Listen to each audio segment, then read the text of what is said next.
ये सरकार की हार या मुसलमानों की जीत, इसको हम बहुत सीमित दायरे में देख रहे हैं। मुझे नहीं लगता कि ये कहना ठीक है। मुझे लगता है कि ये देश के कानून की जीत है, ये देश के संविधान की जीत है, जो संविधान इस देश के हर व्यक्ति को हक देता है। देखिए, अगर आप इसको फौरी तौर पर देखिए तो सुप्रीम कोर्ट ने जो 3 सबसे विवादित प्रावधान थे, क्या प्रावधान विवादित था कि आप नॉन मुस्लिम्स को सीओ बनाने पर तुले थे, उनका इंक्लूजन कर रहे थे, उस पर सुप्रीम कोर्ट ने कड़ी टिप्पणी की है कि सीओ जो है वो मुस्लिम होना चाहिए। और जैसा कि आपने बताया 3 राज्य में और 4 मैक्सिमम सीमा नेशनल वक्फ बोर्ड में होना चाहिए।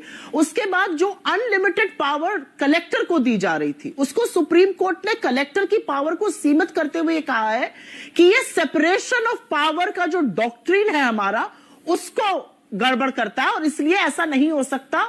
ट्रिब्यूनल और हाई कोर्ट इसका फैसला करेगा और इसका बिल्कुल स्वागत किया जाना चाहिए, क्योंकि ये कहीं ना कहीं संविधान को दिक्कत तलब कर रहा था। और तीसरी बड़ी बात, और मुझे लगता है कि ये भी एक बड़ा डिसीजन जो सुप्रीम कोर्ट ने लिया है, जिसमें उन्होंने कहा है कि 5 साल तक आप प्रैक्टिसिंग मुस्लिम हो या प्रैक्टिस कर रहे हो इस्लाम, ये जरूरी नहीं है। कौन सर्टिफिकेट बांटने वाला है इस देश में?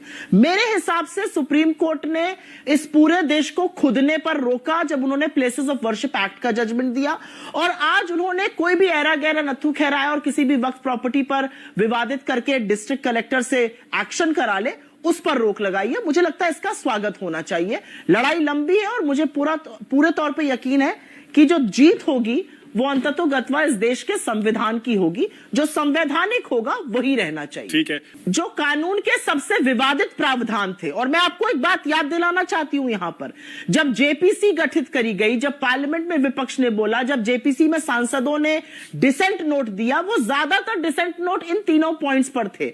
तो एक बात पूरी तरह से साफ है कि जो डिसेंट हमारे सांसद जेपीसी में कर रहे थे, उसको सुप्रीम कोर्ट ने भी माना। एक कानून बना, उसके कुछ बहुत ही विवादित प्रावधान थे, उस पर रोक लग गई। अब लड़ाई है, लड़ाई लड़ी जाएगी और लड़ाई लंबी है, ये आपका बिल्कुल कहना सही है। मुझे नहीं लगता कि ये किसी तौर पर जीत या हार की बात है, ये देश के संविधान की बात है, ये देश के लोगों के हक और हुकूक की बात है, और उसका कहीं सुप्रीम कोर्ट ने आज एक बड़ा फैसला किया है। ठीक है। अगर सत्तारूढ़ दल को अपनी आत्ममुग्धता में ये लगता है कि ये जजमेंट इनके फेवर में है, तो मुबारक हो आपको, ऐसा ही लगता रहे, यही पूरा देश चाहता है, आप इसी मुगालते में जिए। यही अहंकार, यही घमंड में रहना चूर आपका जरूरी है। आप अपने भक्तों को समझाइए कि जीत आज आपकी है। देश जानता है कि आपको करारा झटका लगा है।